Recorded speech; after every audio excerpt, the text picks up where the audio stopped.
Bonjour à tous, j'espère que vous allez très bien. Aujourd'hui, dans cette vidéo, je vais vous parler des fruits de l'esprit. Et j'aimerais commencer par cette question. Par quoi reconnaît-on le juste? En d'autres termes, comment peut-on identifier un disciple du Christ? La réponse est très simple. On procède de la même manière que pour les arbres. Quand vous levez les yeux vers un arbre et que vous voyez des mangues, vous dites qu'il s'agit d'un manguier. Et quand vous voyez un arbre similaire en fleurs, vous dites que c'est un manguier qui donnera bientôt beaucoup de mangues. Il en est de même pour les hommes. On nous reconnaît par nos fruits.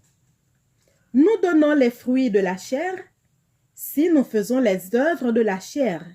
Selon Galates 5, versets 16 et 21, ce sont l'adultère, l'impudicité, l'impureté, la dissolution, l'idolâtrie, la magie, les inimitiés, les querelles, les jalousies, les animosités, les disputes, les divisions, les sectes, l'envie, les meurtres, l'ivrognerie et les excès de table.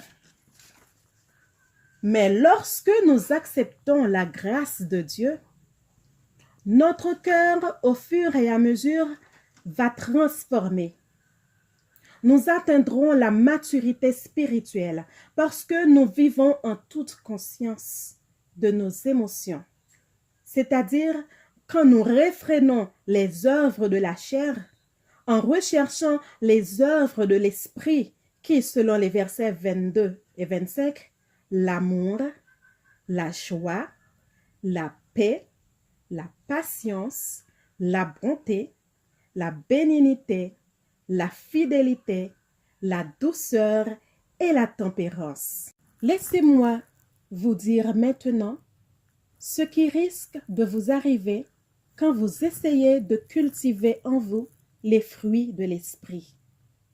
Vous serez transformés au point que vos anciens amis ne vous comprendront plus. Et ils vont essayer de vous rappeler vos faiblesses en vous disant « Qu'est-ce qui vous prend? Depuis quand vous respectez les affaires des autres?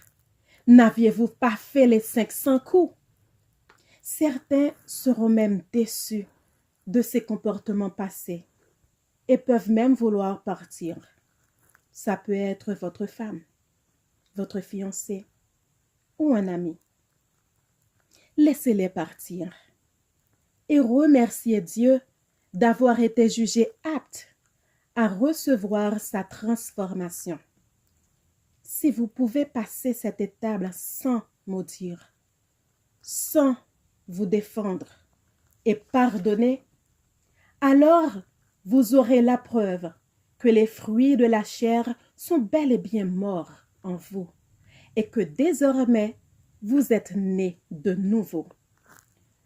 Vous vivrez par la foi, dans la prière et en toute conscience de ce qui se passe en vous, autour de vous. Et je pense que c'est un intéressant rapport entre la sophrologie et la spiritualité. Une étude que je vous propose dans une prochaine vidéo. Je vous remercie de votre écoute et à très bientôt.